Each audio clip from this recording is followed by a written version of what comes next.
Notably, this includes the use of modern place names unless absolutely necessary.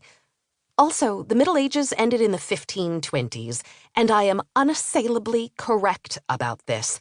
Unassailably.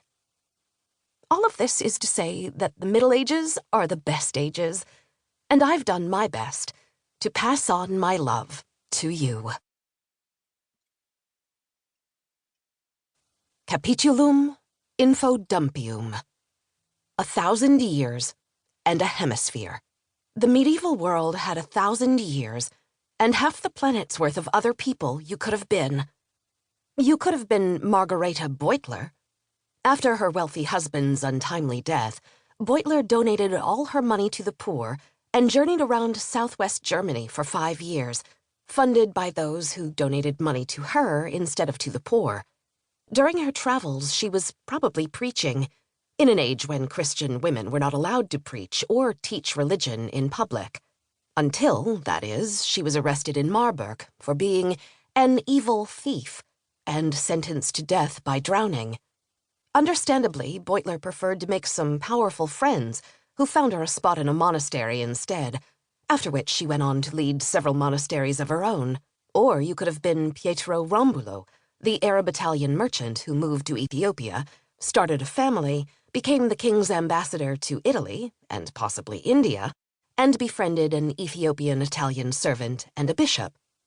You could at least have been Buzurg ibn Shahryar, who was not a real person, but was still a celebrity, known for writing a book that included all the incredible stories people told him about pirates and sea monsters and islands beyond the edge of the world.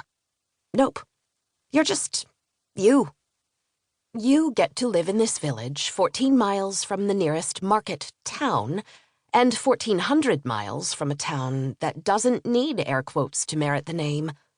Everyone in your village gossips in terror-laced excitement about the apocalypse, but you just think bitterly that the apocalypse wouldn't even acknowledge the existence of your village.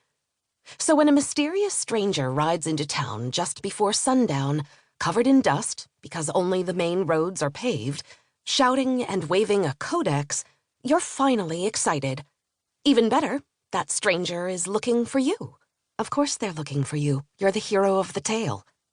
They grab a flickering torch in one hand and your arm in the other and start to drag you down your village's only street.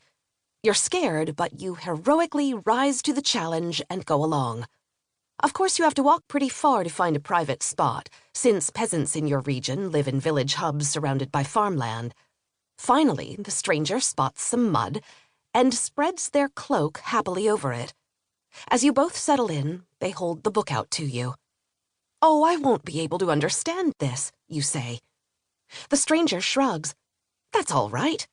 Not everyone is Benjamin of Tudela, the Jewish explorer who traveled from Spain to Arabia and told tales of street warfare in Italy, but this is still a book to guide heroes who are setting off to slay a dragon, steal the throne, and defeat a few hordes of supernaturally evil creatures along the way. It'll help to have some background about the outside world first, even if medieval peasants like you know far more about the wider world than the lack of a public education system would suggest." They pause. Luckily, spelling isn't standardized yet, so at least there's no need for a pronunciation guide. Incipit capitulum infodumpium. The places you've always wished to go. The medieval world was 4 things: round, big, incomplete, and a sea monster. As to the first, yes, and people knew it.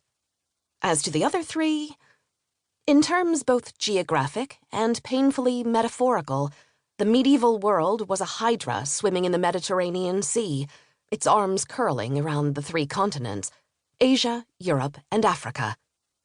As far as you and medieval geographers are concerned, Asia, Africa, and Europe mean the northern coast of Africa as it curves around the eastern side to the south, the Arabian Peninsula and the lands to its north, western Russia north to Scandinavia, and then west across Europe to England at the farthest corner of the map. Iceland lay even farther out, beyond which was only the fearsome outer ocean, and also cannibals. In the